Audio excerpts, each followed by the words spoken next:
rather mischievously that many ordinary people had come out and greeted him when they were on their journey up towards Moscow. Well, let's talk a bit more about the main figures in all of this and what's next. And just to say to our listeners, you are very welcome to send questions or comments for our panelists today through any of our Twitter handles via a direct message. We'll get that in real time and send it on. But let's start with Vladimir Putin, of course, the man in power in Russia. Tony, can he really recover from this? This is sort of the most overt example in his tenure of sort of a direct challenge to his authority, showing a willingness perhaps to challenge his authority. And he's coming into elections next year. Does this sort of open the door to challenges for him? Yes, I mean, you have to remember that for the last quarter century almost, Putin has brooked absolutely no challenge to him and accepted nobody talking to him in terms of ultimatums. And there are many people who've tried and they've either ended up exiled or imprisoned, and in many cases worse. And here we have an example that Prigozhin not only took up arms against Russia, but lived to tell the tale and has in fact suffered no consequences whatsoever. And for many in the Russian elite, in the Kremlin and in business, this is a shocking situation because it indicates for them that Putin may no longer be the person with such a grip on power as they imagined him to be. And this, as you say, carries implications as we go into the autumn now, because the Kremlin is supposed to be preparing for a fifth presidential term for Putin at elections in March. And now there's a question mark over whether Putin's really up to running the country as he was and has been over the last 20 years or so. That doesn't yet mean that any of them see an alternative to Putin. There's certainly nobody waiting in the wings just to seize the moment and take power. But it does mean that they're very nervous about stability in the country in a way that they were not 10 days or so ago.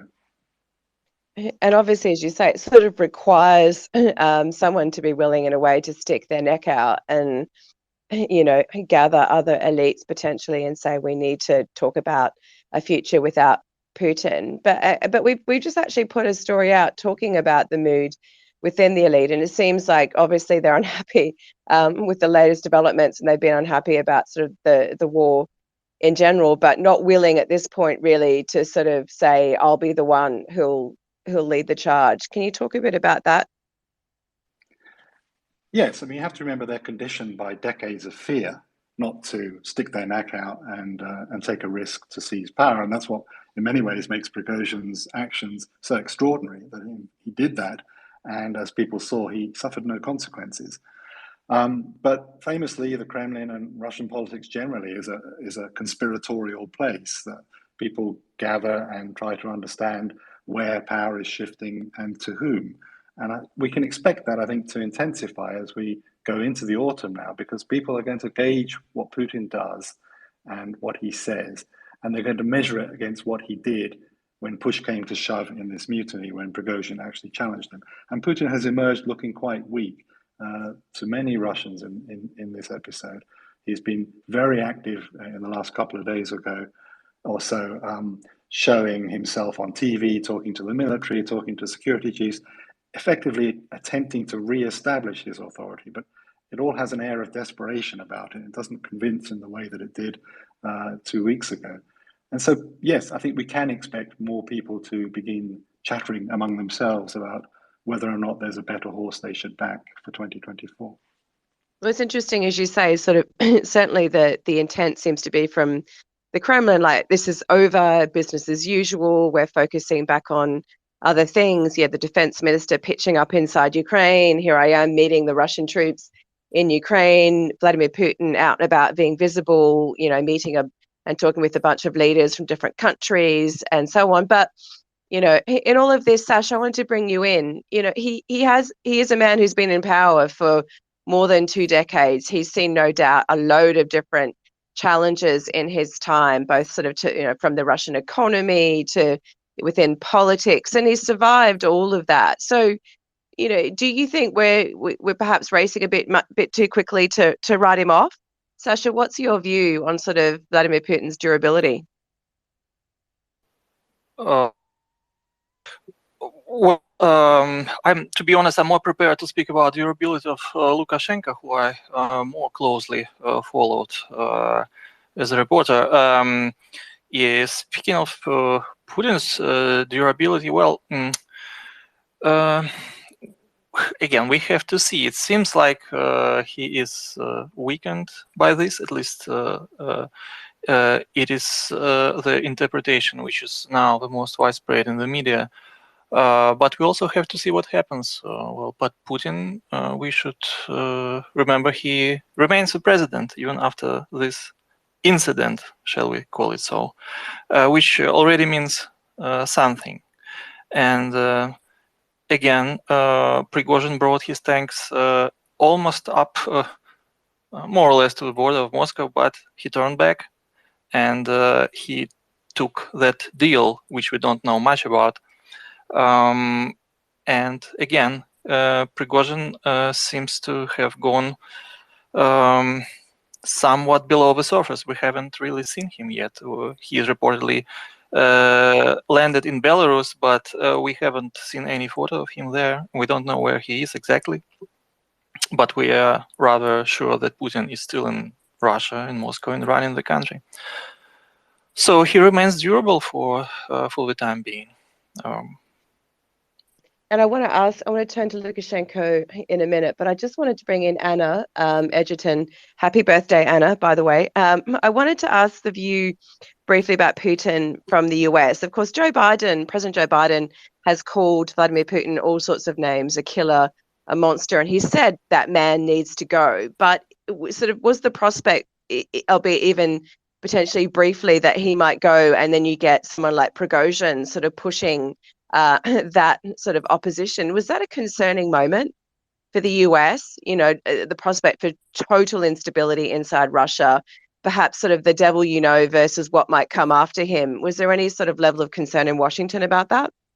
Yeah, absolutely. And I think, as I was talking to people in the administration over the weekend and earlier this week, there was the main point was anytime there's instability in a major nuclear power, the international community is going to be concerned. And so I think there is a lot of skepticism here in the US that Putin actually does come out of this weaker. And one thing that Biden administration officials are really looking for is signs that Putin's going to be cracking down. Is there going to be a purge?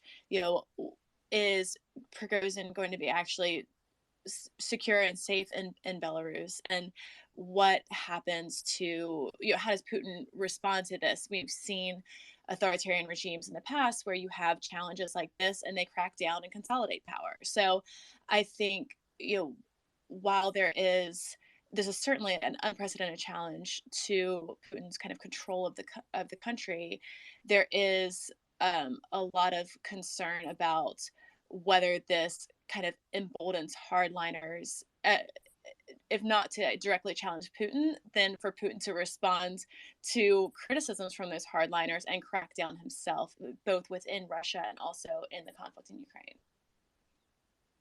And also, Anna, it was interesting to see the US president come out very quickly and say, we had nothing to do with this, because one of the things that Vladimir Putin has done is sort of, as the war in Ukraine has gone on, he's sort of changed it from sort of being specifically about Ukraine to being, this is Russia's sort of existential, fight against the West. The West is, as a collective, seeking to contain and destroy Russia. And you can see a scenario where, he uses this to say, well, surely there was the hand of the West in this with Prigozhin.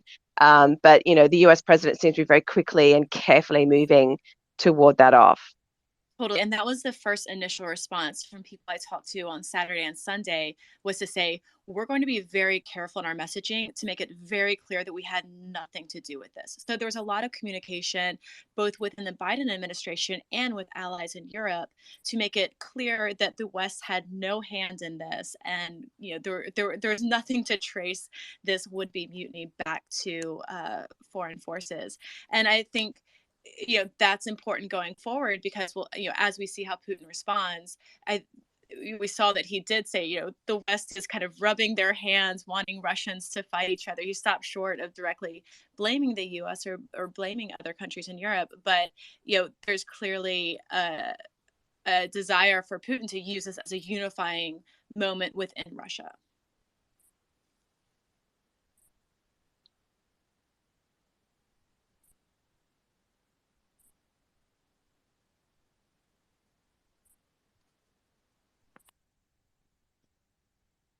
Tony, has that, the actions by the US president swiftly to sort of come out and talk about this work? We haven't actually seen Vladimir Putin blame outside forces yet. Is that a strategy that seems to have worked? Broadly, yes. I think one of the problems for the Kremlin is that they have not been able to spin this as some kind of US-inspired plot, because Mr. Prigozhin is someone who's been aligned with Putin and his values and goals for years and has been fighting pretty prominently on Russia's side in Ukraine.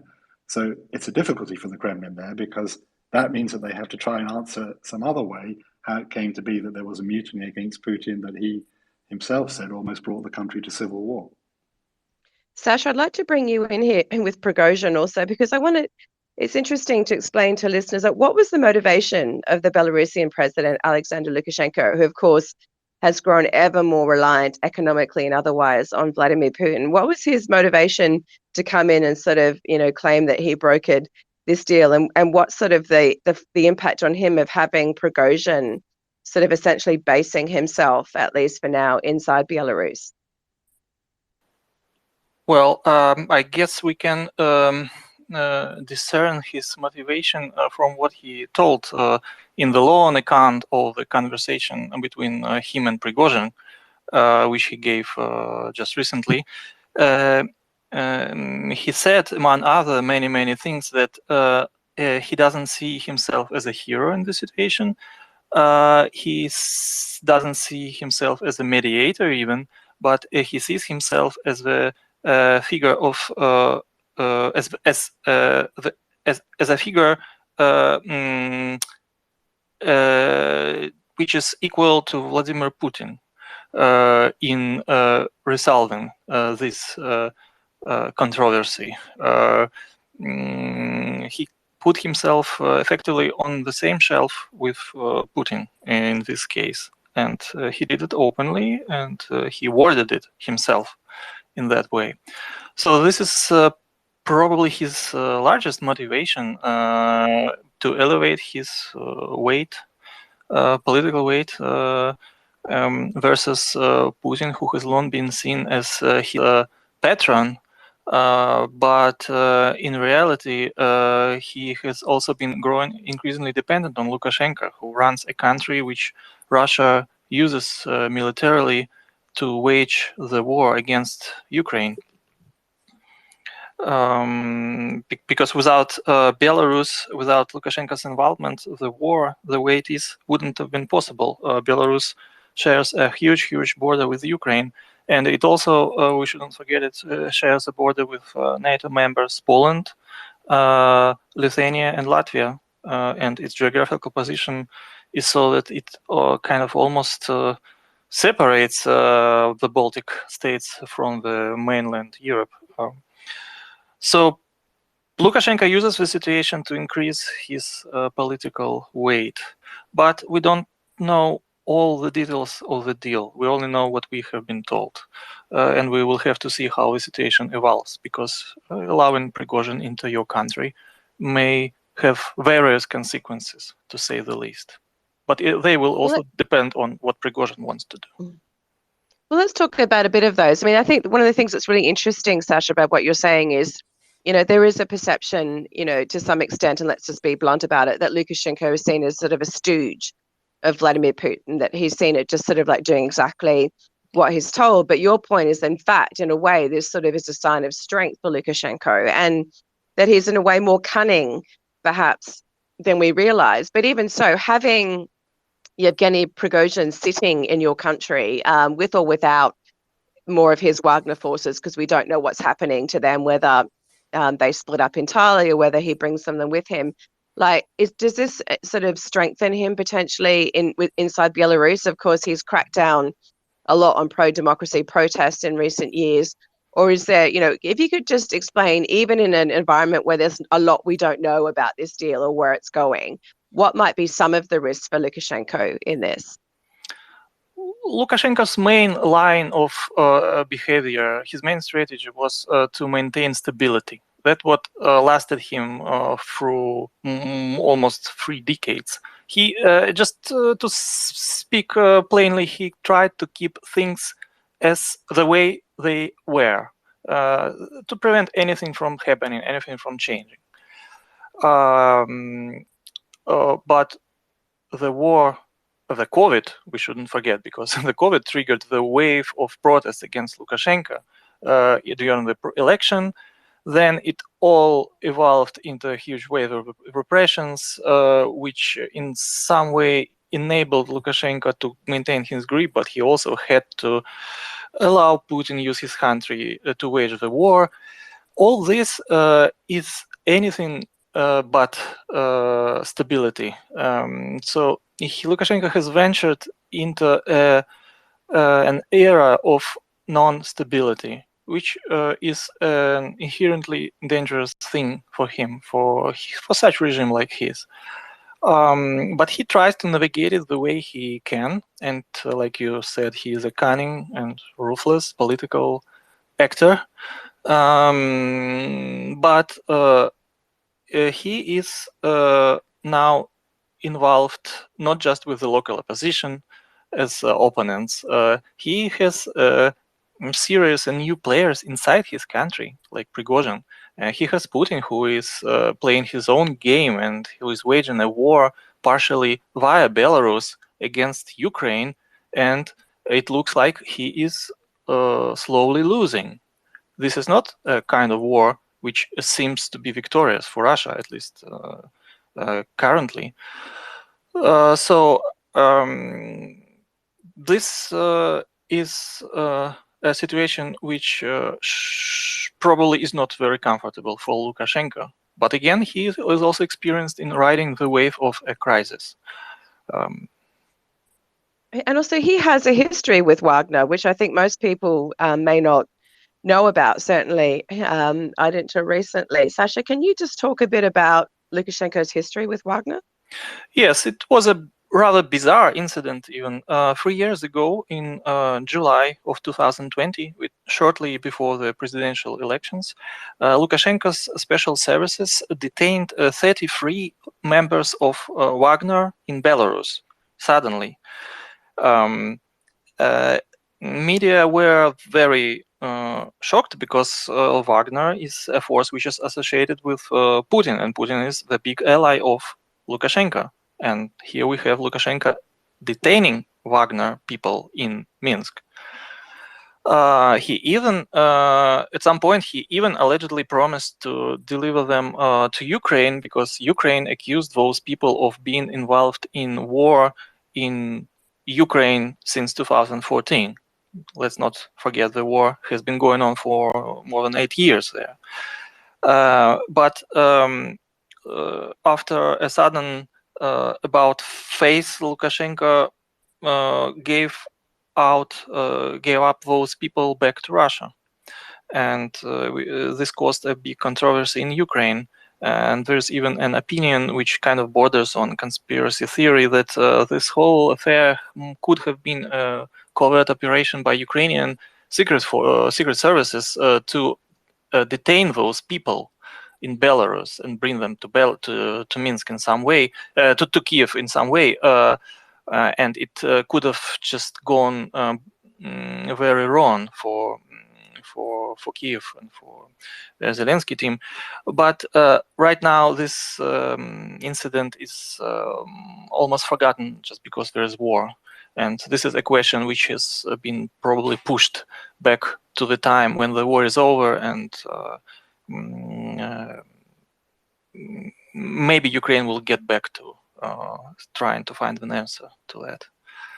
But yes, let's talk about the war actually, and given that Sasha had mentioned it too, and just a reminder to our listeners again that you can send questions or comments for our panel today through any of our Twitter handles, and we'll see those and continue to pass them on in real time. But Tony, I'll just bring you back in here for a second first. I mean, there's a lot, obviously, we don't know about where Wagner is now and whether those mercenaries get absorbed into the Russian military operation on the ground. And it's a bit sort of, initially there seemed to be a sort of clear-cut view that this could be a positive for Ukraine, which has got its counteroffensive underway. But as time goes on, that seems slightly less clear-cut, Tony? Yes, as you say, we don't rightly know at the moment what will happen with Wagner's troops. The Defense Ministry gave an ultimatum that they all had to sign contracts to become part of the Russian military by July the 1st, and that was one of the triggers for Prigozhin's rebellion. But beyond that, one of the things that has really stood out about Wagner is that they're much more battle effective than much of the Russian military. They're better equipped, they seem better trained and organized than many elements of the military. And that has been effective in places like Bakhmut, where they were fighting for months with Ukraine. Beyond that, the Russian military doesn't pay as well as Wagner, to put it bluntly. So it's not clear how many Wagner mercenaries will sign up to join the military. And it's not clear at the moment whether Prigozhin will attempt to continue to operate his Wagner troops in Ukraine, but this time perhaps from Belarus. Well, that's right. And of course, Wagner doesn't just extend to Ukraine, but he's got a very big operation in other parts of the world, including particularly in sub-Saharan Africa and so on. And I know that there's lots of questions about the durability of that part of his empire too. But I'm curious, Anna, to bring you back in. You know, what's the perception so far within the White House, with the US administration, about what this might mean for the conflict on the ground? Of course, the US has supplied a lot of machinery and weapons to Ukraine and been a strong champion of Ukraine throughout, and also able to sort of potentially supply it with intel about this. Like, what's the feeling so far within the US on it? Yeah, I would say kind of two developments I'm watching, one internal and one external. To start with the external event, I've spoken with people who said this is really going to solidify the communication among allies. And this kind of gives a concrete event to point to as a development and what had been kind of a slog in Ukraine. And there's a lot of hope that this will give an opportunity for Ukraine's counteroffensive. And I know U.S. intelligence analysts are monitoring not just what happens on the battlefield, but also how this impacts supply lines and ability to move personnel around to get to the front line. So I think the communication between allies in the U.S. and Europe is going to be frequent, and it's going to be very kind of intense in this immediate period after this event. And for the internal development we're watching, the question is really how steadfast will Republican support for the U.S. support for Ukraine be? And that is something that we've seen some bipartisan support for continuing aid to Ukraine, but there is definitely a big part of the of conservatives who have questioned whether this should be an open-ended commitment. Just this week, the U.S. committed its 41st installment of equipment from the Defense Department's own supplies. So that was $500 million worth of weapons and ammunition. And one question Republicans are asking is, how is this going to impact U.S. readiness if we're drawing on the Pentagon's own stockpiles to supply the effort in Ukraine? I wanted to come back to Sasha and tease out something further that you're already pointing out, and that's the fact that Belarus is a country that sort of straddles a whole lot of different countries, borders not just with Russia and Ukraine, but also Poland, Lithuania, Latvia, and therefore able to sort of, be a strategic point both for Europe and for Russia. And Sasha, a question from a listener today is like, what if Wagner is being present in Belarus, the idea of it is to foment instability in NATO countries that are bordering Belarus. That's got to be something, obviously, that countries like Poland, Lithuania, Latvia, and others are looking at closely. But I'm curious your perspective about whether, again, going back to what Lukashenko might get out of this, is it the opportunity sort of like to use Wagner or what's left of it, or Prigozhin at least, to sort of mess about in those countries? Well, there are many open opportunities in this situation. Obviously, the NATO countries like Poland, Lithuania, Latvia, they are worried this may be a factor which may threaten them. But at this point, we don't yet see any Wagner people on the borders. We don't see any major influx of people from Wagner into Belarus. But again, it may be just way too early. But again, we are dealing with people who are rather unpredictable, and Prigozhin is a player who may be completely dependent on Vladimir Putin, or maybe not. And Lukashenko is another player who is very much dependent on Vladimir Putin, but somehow not completely. He also plays his own game. So we have to see whether this is something which can be aimed at NATO countries, which can be aimed at Ukraine, for example, or which can be aimed at helping Lukashenko keep his grip over Belarus again, because in 2025, technically, Lukashenko will have to have new presidential elections, and having Wagner around might be useful for him, so to say, to keep the country under control. But we don't know. Let's not forget, Wagner has just recently marched on Moscow. He didn't march on Kiev or on Warsaw. He marched on Moscow. Now they are going to set up base in Belarus. Well, many opportunities open, and many threats for everyone. I like the fact you referred to the fact that Lukashenko technically has to have an election potentially in 2025, but also, to Tony's point, a date really to watch is this deadline for Wagner troops to sign these contracts, to sort of make that decision. Are they going to now fight for the Russian military, or are they going to disperse and look for other opportunities? Because these are, many of them, true guns for hire. They've been well trained and they're well organized, and they've done the bulk of the fighting, really, to some extent, for Russia on the ground. But they may now act like ghosts and fold out into different places. I wanted to ask about another key actor in all of this, and there's obviously, ramifications not just for Russia and Ukraine in this, and Belarus, but also, a key supporter, shall we say, of Russia, and particularly Vladimir Putin in recent years, has been the Chinese president, Xi Jinping. And, sort of keeping up trade and investment relationships, keeping up strategic conversations and so on, and really sort of using Russia as an ally as China seeks to make a buffer against US influence around the world. So a weaker Russia, surely, Tony, cannot be good for China. You can't imagine that Xi Jinping is overly impressed with this latest development. But, what's your interpretation of how it might affect the dynamic between Vladimir Putin and Xi Jinping? Yes, I mean, for Xi Jinping, it's alarming to think that a man that he has declared to be a friend, and whose country has a huge border with China, is suddenly vulnerable, and in a way that might carry warnings for himself further down the line. For him, that's a really alarming example.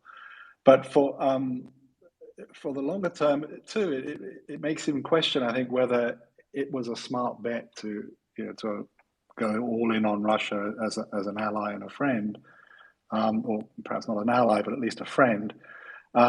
when you're trying to face up to the US on issues like Taiwan and the South China Sea. Russia has been very supportive of Xi Jinping on both of these issues.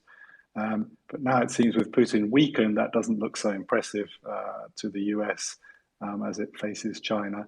And it provides China with an excuse perhaps to pull back just a little bit from the cover that it's given Russia over the war in Ukraine. China has initiated some sort of attempt at a peace process, which hasn't gone very far, and Russia has certainly been more welcoming of it than Ukraine. But China has also been very cautious not to impose any sanctions on Russia. And now it looks to China perhaps as maybe not such a good idea to be perceived as so helpful to Russia, and that might make them draw back somewhat in the Ukraine crisis. It's interesting that you say that it might sort of change the China dynamic a little bit when it comes to Ukraine. But with Vladimir Putin and Xi Jinping themselves, there's always been this sort of perception that there's a sort of elder child, almost not, or sort of, there's the adult in this relationship, really. Like the upper hand is with China, both economically and so on, because they, Russia has depended on China to sort of buy its energy and so on, and that the senior figure in this relationship really has been Xi Jinping. Does that make this an even more unequal relationship where Vladimir Putin has to sort of rely on China even more? I'm sure that's not something he wants to do, but is that the reality? Yes, the balance is clearly turning more and more towards Beijing, and China increasingly regards Russia, I think, as little more than a resource for raw materials and energy, which makes Russia utterly dependent on the relationship because they burned so many bridges with Europe and the US over Ukraine. So if I'm Putin, I'm looking at this situation, while I think it's a good idea to have China in my corner, it may not turn out that China is in my corner anymore, and that I'm so dependent on Beijing that I'm not actually able, in his famous phrase, to assert sovereignty. Russia has been very keen on talking about asserting its sovereignty and independence of action in foreign affairs. That's one of the reasons Putin claims to have begun the invasion of Ukraine as a pushback against NATO. But it seems, in fact, that he has less and less room to act because he's becoming more and more dependent on other players and doesn't really have much leverage himself anymore. Anna, what's the view from the US on that? Again, the US has got very direct tensions going on with China, although there's been an effort lately to sort of put a floor under those, at least a little bit, even as those broader friction points remain. But obviously one concern has been China's closeness to Russia, China's sort of not sort of support for Russia in the war necessarily, but its failure to criticize Russia overtly for the war. Is there an opportunity for the US in all of this, or does the US see this kind of more in a way as just inevitably binding Russia and China even more closely together because they've sort of committed to each other and neither side can walk away now? Yeah, I think that's an excellent question because one thing we see in almost everything the US does on an international stage and also domestically is kind of the background is the strategic competition between the US and China. And one of the main points of tension between the world's two largest economies has been whether China will supply lethal support to Russia in the conflict, kind of further fueling this, and escalating the ability of both sides to prosecute the war.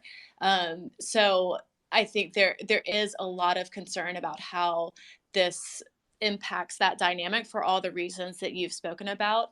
But one thing that was interesting just kind of earlier this week was the diplomatic dance that we see being done. And some of my colleagues spoke with Russian diplomats who said kind of point blank, the West is right to be confused about what's happening because we're actually a little bit confused about it as well. There was kind of an interesting messaging between Moscow and Beijing about mentioning this conflict without going into specifics and kind of avoiding saying Prigozhin's name. And so diplomacy always has this kind of ballet to it. So it's been interesting to see how that plays out here and also how that will kind of reveal what's going on beneath the surface as we have a better understanding for what the consequences of this event will be.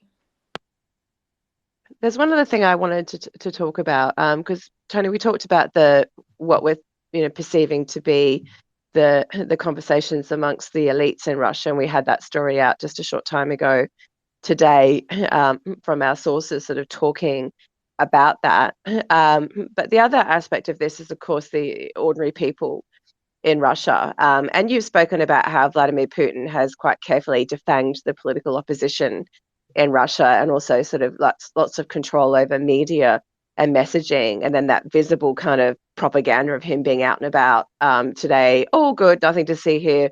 Move on, everybody. But where are we at in terms of the way that ordinary Russians probably see this moment? I mean, they can't have missed the fact that Prigozhin drove his armored vehicles and a bunch of his men quite close to Moscow, and was very overtly sort of critical of the Russian defense minister, who he seems to have a particular disdain for, and the Russian army chief, and clearly wants those two people gone. That challenge to Putin, how does that probably gone down, is your perception amongst ordinary Russians?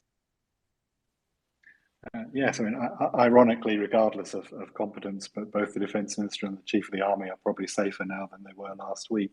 But I think for many ordinary Russians, the initial shock was simply that somebody had stood up to Putin and paid no price. They've long been conditioned to think that that was completely out of the question. But beyond that, what was most striking, I think, and we'll have a story on this a little later this afternoon, was that most people were bystanders. They were indifferent to what was going on, which suggests that while they were not particularly enamored of Putin, they didn't want to jump on Prigozhin's bandwagon, partly because he's no great liberal. He's a very ruthless and rather ugly character who has a background that's quite violent and began life as a criminal. And most people were taking the approach of a plague on both your houses, really. They were simply getting on with their everyday life, hoping that the chaos wouldn't touch them, because what they are most concerned about, above all, is that there should be stability in their lives, in their family lives, in their work lives, that they can just get on and live their own lives untouched by the Russian state, for which they've long had no expectations of any help, and untouched by the kind of chaos that followed the collapse of the Soviet Union, where many lost everything. So they're very cautious. They don't want to see anything disturb the current situation, even if it's a situation which they don't feel very content with. There's no evidence that people are happy with Putin, but they don't necessarily see him as someone who threatens their way of life anymore, and they've managed to make accommodations with the regime and are happy to live within that, even if it comes down to the fact that living standards are not really improving very much, and they haven't been helped by the war. As long as it doesn't touch them and their family, they're happy just not to get involved. And that seems to have been the dominant response, apart from a few internet jokes that people enjoyed. That was the dominant response to the crisis. So really a sense from you, Tony, that, if we're thinking about the possibility of, dare we say, revolution inside Russia, it's unlikely to come from sort of the popular level. We haven't seen street protests and uprisings going on. It's really probably something within the elite level, the top echelons of the military or other power bases in business and government, where these conversations about, is it time for Vladimir Putin to cede the floor in his leadership? That's where those conversations are likely to be happening. We are out of time, so I'd really like to thank our panelists today, Tony, Sasha, and Anna. Happy birthday again, Anna. Thank you for joining early from Washington. As you can see, there's a lot of stuff we still simply don't know. We're just trying to bring you the best of our understanding in the minute, and flag a few things that we think listeners should be looking for going forward, including the future of the Wagner forces themselves on the ground, which we should have some clarity on in the next couple of days. I'd like to thank you for listening, and please, if you've missed a part of this conversation, you can listen back to the full recording via any of our Twitter handles. It lives on forever, and tune in next time this week for a similar conversation. Thank you.